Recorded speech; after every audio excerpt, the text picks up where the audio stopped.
Halo Flickers, welcome to Sneak Flicks. Dengan bangga kami mempersembahkan kepada kalian ulasan series berjudul Person of Interest season pertama episode ke-23. So without any further ado, let's get into it. Sebelum masuk ke dalam pembahasan, kami ingin sedikit memberi informasi bahwasanya Person of Interest season yang kedua akan kami alihkan ke channel terbaru kami, yakni To Sneak Flicks. Dengan berat hati kami melakukan ini semua demi menghindari berbagai copyright yang telah kami terima dari video-video sebelumnya.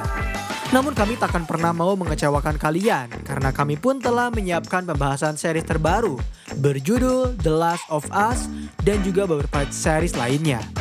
Tetap stay tune di channel ini dan jangan lupa untuk subscribe channel kedua kami agar kalian tetap bisa mengikuti perjalanan John Rhys dan juga Harold Finch. Informasi tambahan, kami ingin sedikit memberi kabar gembira untuk kalian yang kesulitan mencari tempat nonton film gratis. Inilah tempat paling nyaman untuk kalian menghabiskan waktu dengan menonton film. Selain gratis dan gak perlu berlangganan, kualitasnya pun sudah HD, jadi bisa memberikan kenyamanan bagi kalian untuk menontonnya. Disinilah tempat ngumpulnya film atau seri terupdate dan terlengkap. Tanpa perlu berlangganan, hanya bermodalkan kuota internet atau wifi saja. Selain itu kalian juga bisa request movie melalui grup telegramnya. Mau nonton film? Di sini aja, di klik.gg/dutamovie21. Nonton streaming film gratis? Ke Duta Movie aja, terupdate dan terlengkap. Link websitenya sudah kami cantumkan pada deskripsi dan pin komen ya guys. Let's get into it. Scene dibuka oleh Carter yang mendapat telepon dari Finch untuk meminta bantuannya. Kali ini Finch meminta maaf karena teman mereka akan sangat amat membutuhkan bantuan di situasi yang darurat. Ketika Carter hendak pergi menemui Finch, ternyata rekannya pun menarik Carter karena kali ini mereka memiliki masalah yang serius. Lantas Carter yang tak bisa melakukan apa-apa dibawa ke ruangan besar. Terlihat konferensi dimulai untuk melakukan pencarian terhadap target mereka yang ternyata saat itu adalah John Rhys. Lalu scene bergerak pada hari sebelum kejadian pencarian itu dimulai, di mana Rhys baru saja datang ke markas karena ia bertemu dengan Lionel terlebih dahulu. Setelah itu barulah Finch memberikan Rhys informasi mengenai nomor terbaru mereka, yaitu seorang wanita bernama Caroline Turing. Kali ini target mereka seorang psikiater yang menangani beberapa pasien kelas atas. Turing juga merupakan wanita yang cukup hati-hati karena ia tak pernah menyalakan aktivasi online-nya, yang membuat Finch menyuruh Rhys untuk langsung mengawasi serta bertemu dengannya, yang saat itu terlihat sedang mengantri di sebuah coffee shop. Ketika sedang memantau Turing, Rhys menelpon Lionel, menyuruhnya untuk mencari tahu sesuatu dari HR yang membuat Lionel kesal, karena ia selalu berada dalam situasi yang sulit. Meskipun begitu, Lionel melakukan tugasnya dengan baik. Ia dibawa oleh Simons, selaku bosnya ke hadapan para petinggi HR. Di sana mereka membicarakan terkait misi terbaru yang harus Simons selesaikan. Orang yang menyewa mereka baru saja membayar uang di muka dengan cukup besar. Mereka menyerahkan semua metode kepada Simons dengan syarat target itu harus mati secepatnya. Setelah pertemuan selesai, Lionel kembali menelpon Rhys. Tetapi ia tak memberitahunya karena Lionel pun tersadar Rhys pasti telah memantau target itu. Yang jelas Lionel memberitahu bahwa Turing akan mati dalam 48 jam ke depan. Saat itu Turing sedang melakukan sesi terapi bersama salah satu kliennya yang bernama Hans. Mereka membicarakan pembahasan yang cukup berat hingga Hans tak ingin ada sebuah catatan di dalam percakapan mereka. Bahkan Hans terlibat ke dalam suatu perasaan emosional saking seriusnya percakapan mereka berdua. Di dalam markas, Finch berkomunikasi dengan Carter yang diminta bantuan untuk melacak Dewan Larsen. Setelah diusut lebih lanjut, Carter menemukan cek bank sebesar $500.000 yang baru saja diterima oleh Dewan. Finch menduga itu semua adalah bayaran untuk HR yang hendak membunuh seseorang karena kini mereka tengah berpencar. Lantas Finch langsung menugaskan Rhys untuk bertatapan dengan Turing.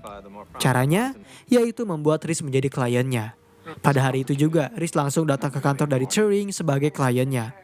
Berbagai keamanan coba dilakukan oleh Rhys, termasuk menutup tirai. Kemudian ketika Turing tengah mengambilkan air minum untuknya, Rhys memotret beberapa nama klien dari Turing yang ternyata ia tulis berdasarkan sebuah inisial. Barulah setelah itu mereka mulai berbicara. Karena Rhys tak memiliki niat untuk menceritakan apapun, ia hanya mencoba untuk mengulur waktu, serta mencoba memancing Turing agar berbicara. Siapa tahu ia melakukan suatu kesalahan. Tetapi seperti apa yang Finch katakan, Turing memang wanita yang sangat berhati-hati. Justru Reese bisa ditebak olehnya jika ia berasal dari mantan anggota militer. Itulah mengapa Reese menutup tirai serta duduk mengarah ke tempat pintu berada. Reese hanya tersenyum. Kemudian Reese juga bertanya mengapa Turing memiliki tombol alarm darurat di bawah mejanya. Apakah ada seseorang yang membuatnya takut? Karena Reese tak ingin ada seseorang yang mengetahui apa yang mereka lakukan. Sementara itu, ketika Finch sedang membuang ponsel sekali pakainya, ternyata tanpa ia sadari, telah ada seorang wanita yang memotret kegiatannya serta mengikuti kemana Finch akan pergi. Di dalam markas, Finch telah berhasil menemukan informasi mengenai akun pihak ketiga yang telah mendanai HR. Yang kini menjadi pertanyaan adalah siapa yang menyewa HR untuk membunuh Turing. Itulah yang masih menjadi teka-teki, karena baik Finch sendiri pun masih belum bisa mengetahuinya. Banyak akun dari berbagai negara yang mengirim dana tersebut dengan total 5 juta dolar. Uang yang sangat banyak untuk membunuh satu orang wanita yang tak mereka ketahui siapa. Karena Finch merasa Reese akan kesulitan di misi kali ini, akhirnya ia meminta bantuan pada teman lama mereka, yaitu Zoe Morgan. Ternyata Morgan telah berada di sisi Reese. Ia langsung memberitahu sesuatu padanya jika seorang pria hanya ada 2 kemungkinan. Berbicara dengan bartender atau pergi ke psikiater. Morgan juga mengetahui beberapa klien yang ditangani oleh Turing, seperti Hans, sang pengacara yang sempat mengancamnya. Juga terdapat Terence Dexter, seorang ahli investasi yang sedang diselidiki terkait skema Ponzi-nya, serta David, seorang pengusaha yang diketahui telah tidur bersama asistennya. Kini mereka sedang melihat seorang psikiater tengah terduduk dengan tumpukan rahasia yang bisa menguntungkan. Itulah mengapa Reese harus berhati-hati, karena nyawanya pun bisa terancam dengan informasi itu. Di satu sisi, Simons telah berhasil menemukan informasi mengenai target mereka.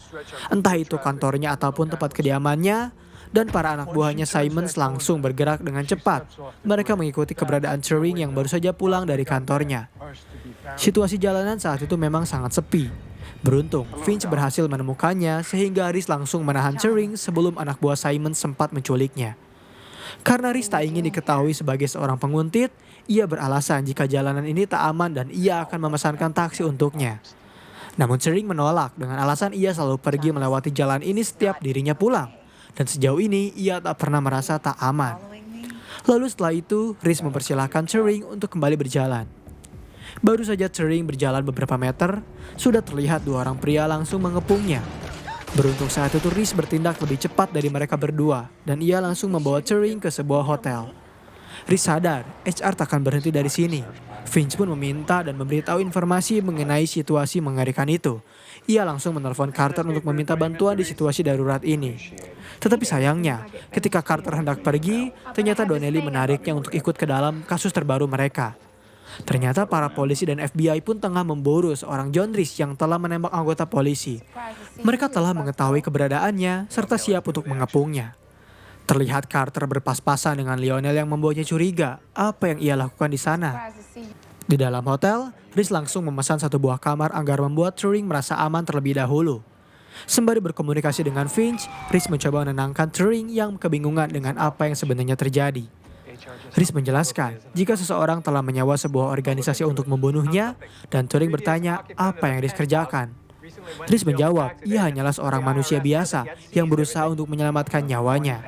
Lalu Reese memberikan sebuah coklat agar membuat Turing tenang sejenak. Kemudian Reese meminta Finch mencari jalan alternatif agar mereka bisa keluar. Karena saat itu HR telah masuk ke dalam hotel.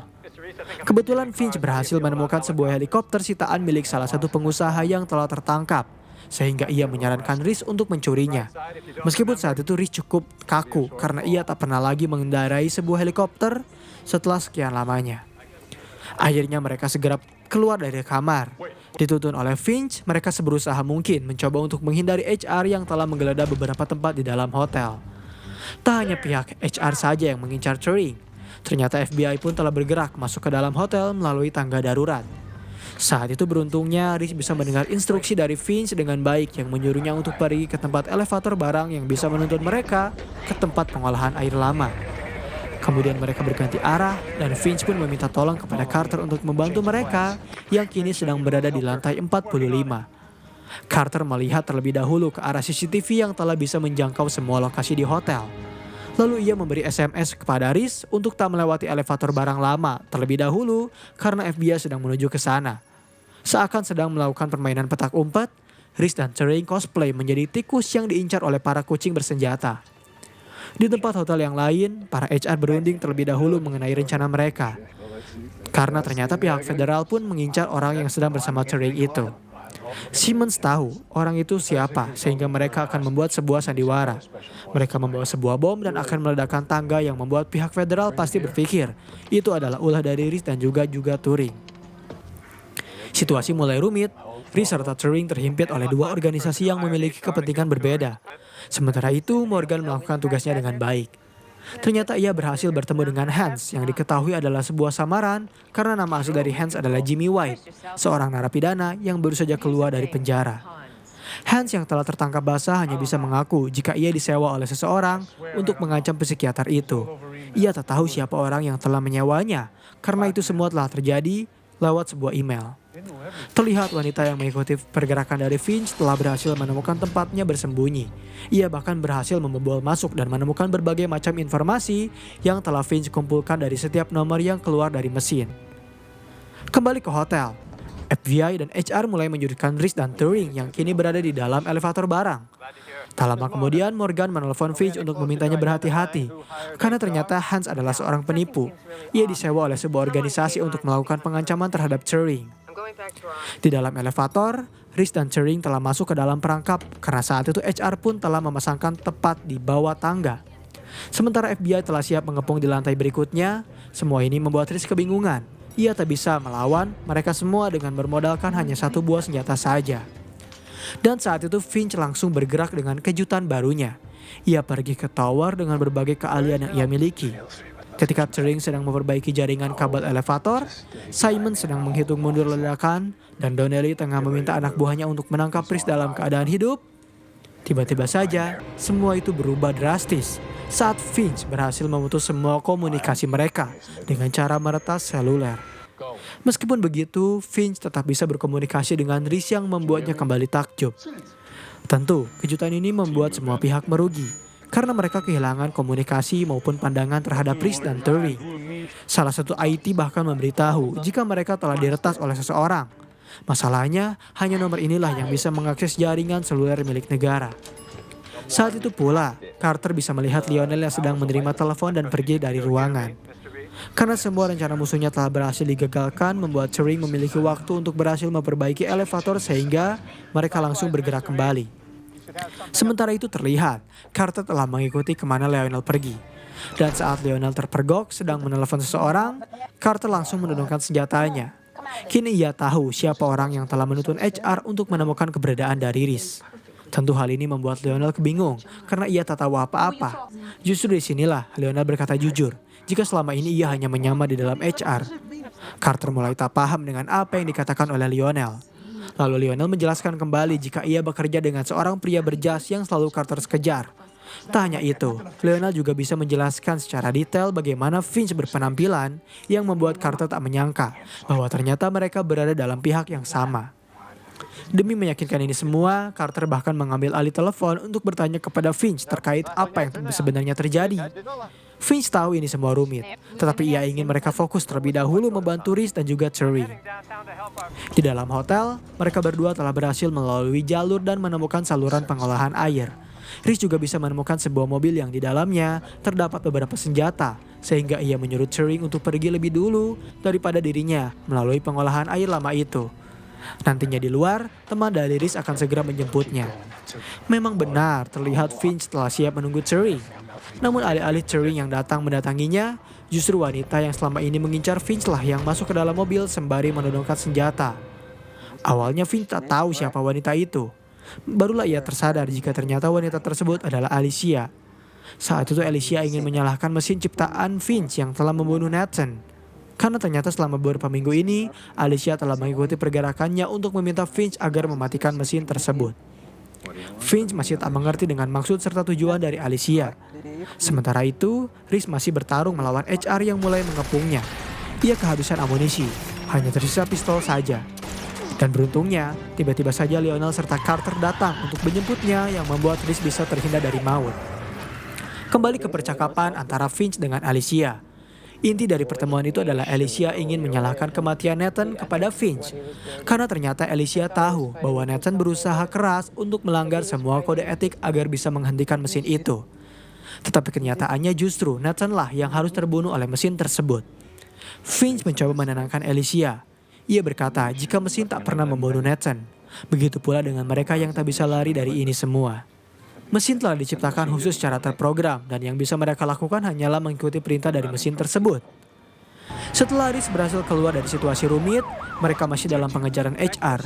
Dan Riz meminta kepada mereka berdua untuk segera menyerahkan ini semua padanya. Ketika mobil HR telah mendahuluinya, Riz langsung meledakkan bom yang membuat mobil HR tersebut terbalik. Kemudian dengan santainya, Riz berpamitan pada mereka berdua serta berterima kasih karena telah menyelamatkannya. Masih dalam percakapan, kini Finch mulai tersadar bahwa ternyata Alicia lah yang selama ini menyewa seseorang untuk membunuh Turing. Karena alasan Alicia yang sebenarnya hanyalah agar bisa membuat Finch keluar dari tempat persembunyian. Alicia benar-benar kebingungan dengan tuduhan yang Finch berikan. Lalu tiba-tiba saja Alicia ditembak oleh seseorang yang tak dikenal, yang ternyata itu adalah Turing. Ia langsung masuk ke dalam mobil sembari tertawa dan yakin Alicia tak akan berhenti berbicara. Padahal di satu sisi, Morgan akhirnya menemukan fakta jika ternyata Turing bukanlah orang yang pantas untuk diselamatkan.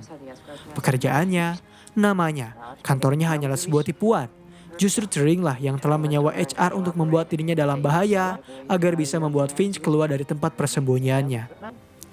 Karena ini adalah momen yang telah Turing impikan, ia mengajak Finch untuk segera pergi. Karena ia memiliki banyak pertanyaan yang bisa Finch jawab. Lalu Morgan juga bisa menemukan laptop milik Turing yang perlahan memunculkan kata root. Dan Turing pun yang meminta kepada Finch untuk memanggilnya dengan nama tersebut. Dan scene terakhir episode kali ini sekaligus di season pertama memperlihatkan Lionel yang pada akhirnya memutuskan untuk melaporkan organisasi HR dan FBI. Baik Simons maupun para petingginya telah berhasil ditangkap. Sementara Riz gagal menyelamatkan Finch yang menghilang. Ia hanya melihat jasad dari Alicia. Ia juga berharap pada CCTV untuk menuntunnya menemukan kembali keberadaan dari Finch. Dan pembahasan series Person of Interest season pertama pun berakhir di sini. Bagaimana menurut kalian ending dari season pertama? Apakah mencengangkan? Perlukah kita berlanjut ke season yang kedua? Seperti yang telah kami umumkan di intro bahwa kami memutuskan untuk melanjutkan season kedua series ini di channel terbaru kami. Jangan lupa ikuti terus perkembangan kami, subscribe channel terbaru kami karena kalian akan menonton ulasan Person of Interest di channel tersebut. Bagaimana menurut kalian? Apakah series ini cukup menarik untuk diikuti? Berikan komentar positif kalian di kolom komentar. Beri kami ulasan mengapa series ini menarik bagi kalian dan jangan lupa nyalakan lonceng notifikasi, tekan tombol subscribe serta tombol like jika kalian menyukai pembahasan kami. Dan sampai berjumpa kembali di episode selanjutnya.